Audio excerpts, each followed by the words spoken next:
In today's video I'm going to show you how to fix some mistakes. So this is the corner to corner. Somebody's done this on the Crochet Crowd Stitch social, and what we have is that they have forgotten to place in one of the double crochets. Now we have what is called the standing stitches, and you can use this particular concept, standing stitches, for single crochet, half double crochet, and double crochet. You can even do treble if you wanted to fill in the stitch that is missing.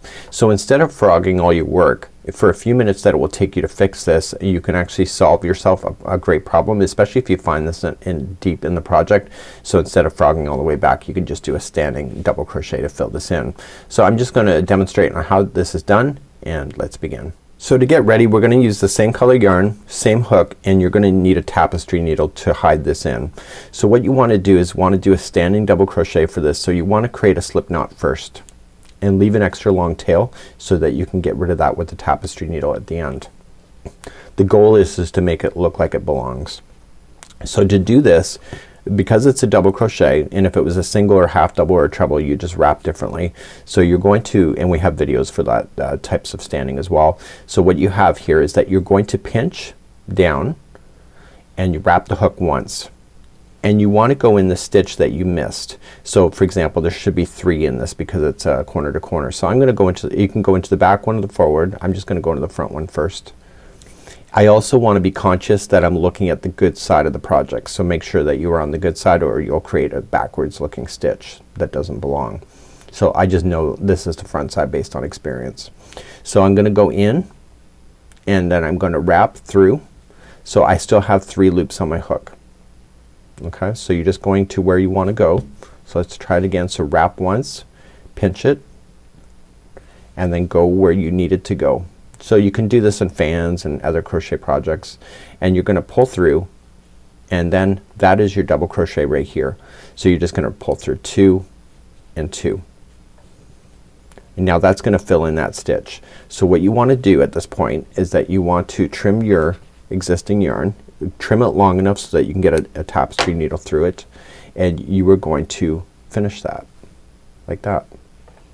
So your goal now is to get this to look like it belongs. So let's just grab the one that we just finished first with the tapestry needle, and you're gonna say, oh my god, it's easier to frog. Not really. It just takes a few minutes. So just go up where it should belong, so right here.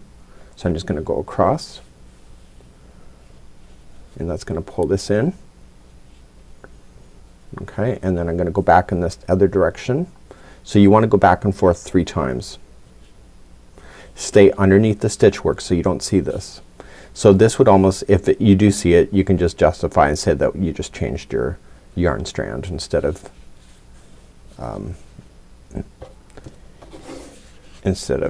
starting at the beginning. So you got one side in. You're gonna take then the first one that you started with, the first tail, put that on the tapestry needle and go in the other direction. Okay, so you're gonna just sink it in underneath the stitch work where it belongs. Try not to impede anything for look, and pull it in. Okay, and then go back in the other direction, just slightly through a different path. Stay under the stitches. Never, see, I'm right inside of the project and coming through. Don't warp the project, make it look like it belongs, and then go back again one more time. So in and out 3 times. So for the few minutes this took, I didn't have to frog my work, and it looks like it belongs. So as crocheters, we tend to look at these kind of things and we're very critical, saying, oh my god, there's a mistake. But you can see by doing a standing double crochet, you can fix your projects when you need to. I have done this several times in my lifetime for projects where I miss it, and you can see it looks pretty good on the front and the back. So this is standing double crochet for fixing mistakes of stitches you may have missed.